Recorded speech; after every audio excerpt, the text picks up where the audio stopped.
আসসালামু আলাইকুম রহমতুল্লাহ, কি আছে সবার? তো আজকেও ফেসবুক স্ক্রল করতে করতে একটা ভিডিও আসলো আকিবের, যার নাম হলো কর্ম ফল এমনই হয়। তো চলুন আজকে ভিডিও দেখি, আর আপনারা কমেন্ট করবেন যে ভিডিওটা কেমন হয়েছে। ঠিক আছে, তো লেটস স্টার্ট। ভাই ভালো দেখে 1 কেজি কমলা দেন। আমি কি করলাম? কেউ দেখেনি তো? হ্যাঁ? কেউ দেখেনি তো? কি হয়েছে ভাই? ভাই আমি বুঝতে পারিনি। বুঝতে না পারলে হবে? এই গাড়ির রং ওঠাই কি করেছেন? এই গাড়ি রিপেয়ার করতে তো মিনিমাম 5,000 টাকা লাগবে। 5,000 টাকা? হ্যাঁ, টাকা বের করেন। কিসের টাকা? কেন, আপনার বাইক দিয়ে অ্যাক্সিডেন্ট করে রং উঠে ফেলেছেন সেই টাকা? ভাই আমি কোম্পানিতে চাকরি করি, বাসা ভাড়া দিয়ে আর বাজার করে টাকা সব শেষ। কাছে মাত্র 3,000 টাকা আছে, তাও আবার আমার মায়ের ওষুধ কিনতে হবে। দেন, ওই 3,000 টাকাই দেন। কিছুটা হলেও তো গাড়িটা ঠিকঠাক করতে পারবানে।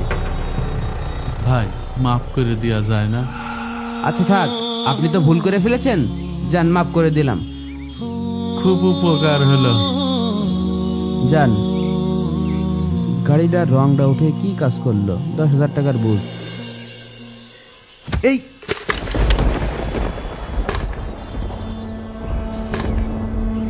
ইস, হেলমেটটা পুড়ে ভেঙে গেল। এখন আমি কি করব? এই কার হেলমেট?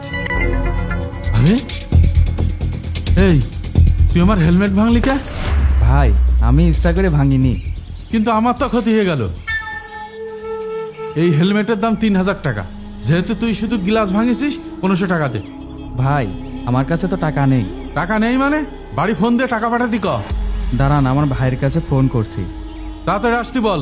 ভাই মাফ করে দেওয়া যায় না? কিসের মাপ? এই যে হেলমেট ভেঙে গেছে।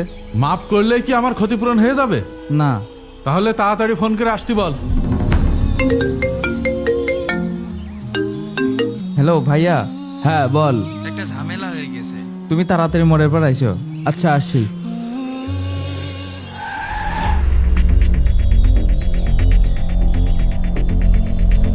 এই কিরে, কি হয়েছে? ভাইয়া আমার ধাক্কা লাগে ওনার এই হেলমেটটা ভেঙে গিয়েছে, এই জন্য উনি 1500 টাকা জরিমানা চাচ্ছে। আপনাকে দেখে চেনা চেনা লাগছে, কোথায় যেন দেখেছি। আচ্ছা থাক, আপনি তো ভুল করে ফেলেছেন, যান মাফ করে দিলাম।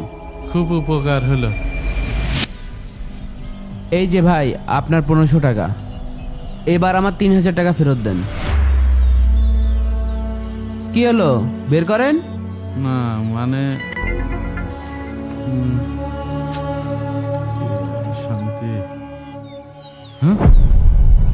আপনি যেহেতু 1500 টাকা মাফ করতে পারলেন না, আমি কি করে আমার এত বড় ক্ষতি করলেন 3,000 টাকা আপনাকে মাফ করি। মানুষকে মাফ করা শেখেন। হেলমেটটা দে। এই নেন আপনার হেলমেট। প্রিয় বন্ধুরা, ভিডিওটি এখনই শেয়ার করে দাও। হতে পারে তোমার একটি শেয়ারে একটা মানুষের ভুল ভেঙে গেল।